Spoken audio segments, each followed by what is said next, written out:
Hello বন্ধুরা, আমি স্বর্ণালী। এই স্বর্ণালীর সংসারে আমি আবার এসে গেছি তোমাদের কাছে নতুন ব্লগ নিয়ে। কেমন আছো গো তোমরা? উফ, রোদে কি না কষ্ট বাবা, প্রচণ্ড কষ্ট হচ্ছে গো। এ দেখো আমার গাছের লঙ্কাগুলো না সব পেকেছে কীরকম দেখছো। আজকে তুলে নেবো, ছেলে কালকে তুলবে বলছিলাম, থাক।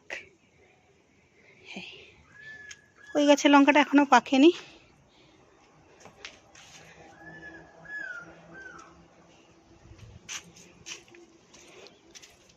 আরে বাবু, ঠাকুরের ফুল কি তুলে নিয়েছিস এই ছাদ থেকে? আচ্ছা ঠিক আছে, আমি তাই বলি ফুলগুলো কোথায় গেল। কত জামা কাপড় আজকে সব আমি কাচিনি গো, কর্তামশাই কেচেছে। আর চানের এগুলো যেগুলো চান করে ধোয়া সেগুলো আমি, আমারটা ছেলেটা এরকম করে। কি অবস্থা গো, গাছগুলোরও কষ্ট হচ্ছে কত।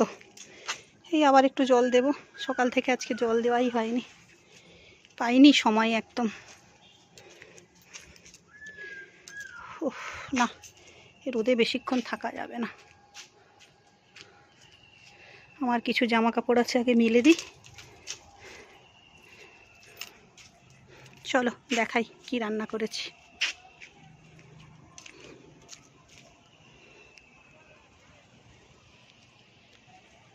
বন্ধুরা, কি রান্না করেছি আগে দেখিয়ে নিই। এই যে দুধেশ্বর চালের ভাত, দেখে নিয়েছো। আর এখানে একটু জিরে আর কাঁচা লঙ্কা ফোড়ন দিয়ে আলু ভেজেছি, যে মুড়িতে খেয়েছে কর্তামশাই, আর আছে, আর কেউ খায়নি। আর এখানে মুগের ডাল করেছি, ভাজা মুগের ডাল, আম দিয়ে করেছি, টকের ডাল। কাঁচা আম এক ফালি সেদিন করেছিলাম, আর এক ফালি ছিল, সেটা করলাম। আর আমাদের বাগানের বিচে কলা যে মাখা করেছি, এটা হচ্ছে কাঁচা পেঁয়াজ আর কাঁচা লঙ্কা একটু পোস্ত দিয়ে তেলে হালকা নেড়ে নিয়েছিলাম, আর বড়ি ভাজা দিয়েছি। এই হচ্ছে ভাজা, এই ভাতে মাখা, ভাতে মানে সেদ্ধ, ভাতে দিয়ে নি লাল হয়ে যাবে বলে। আর আলু দিয়ে ডিমের বড়া করেছি, এই যে। আর এটা ডালনা করে রেখেছি ডিমের বড়ার।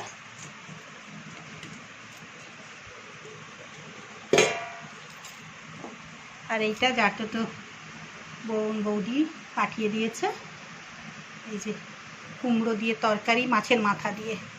এটা তো আমি আর আমার কর্তামশাই খাবো, ছেলে ভাই কেউই খাবে না। চলো আজকে এইটুকুই রান্না, গরম বেড়েছে তাই টকের ডাল করলাম। তাহলে আজকের মতো রাখি। তবে হ্যাঁ, তার আগে তোমাদের বলে দিই, লাইক শেয়ার কমেন্ট করতে তোমরা ভুলো না। যারা এখনও সাবস্ক্রাইব করে উঠতে পারোনি আমার চ্যানেলটাকে, তারা অবশ্যই সাবস্ক্রাইব করে নিও আমার চ্যানেলটাকে। সাথে থেকো, পাশে থেকো, আর বেশি বেশি করে ভালোবাসা আশীর্বাদ আমাকে দিও। যারা দিচ্ছ তারা আরও বেশি করে দাও, আর যারা দাওনি তারাও বেশি বেশি করে দিও। আর সবাই খুব ভালো থেকো, হাসি খুশি আনন্দে থেকো।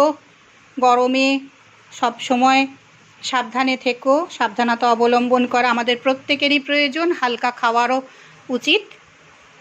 আমি জ্ঞান দিচ্ছি, হয়তো আমারই অনেক সময় রিচ হয়ে যায়, তবুও তোমাদেরকে বলবো জলটা বেশি করে খাবে। আর গরমে বেরোনোর আগে একটু ঠান্ডা জল এক গ্লাস খেয়ে বেরোবে। আর 10টা থেকে 3টে পর্যন্ত যে তাপ থাকে তাতে সমস্যা বেশি বাড়বে। তাই যার খুব প্রয়োজন আছে সে ছাড়া, তারা ছাড়া যাদের প্রয়োজন সেরম নেই, তারা না বেরোনোর চেষ্টাই করবে। তো যাই হোক, আবারও বলছি সবাই খুব ভালো থেকো। তাহলে আজকের মতো রাখি, টাটা।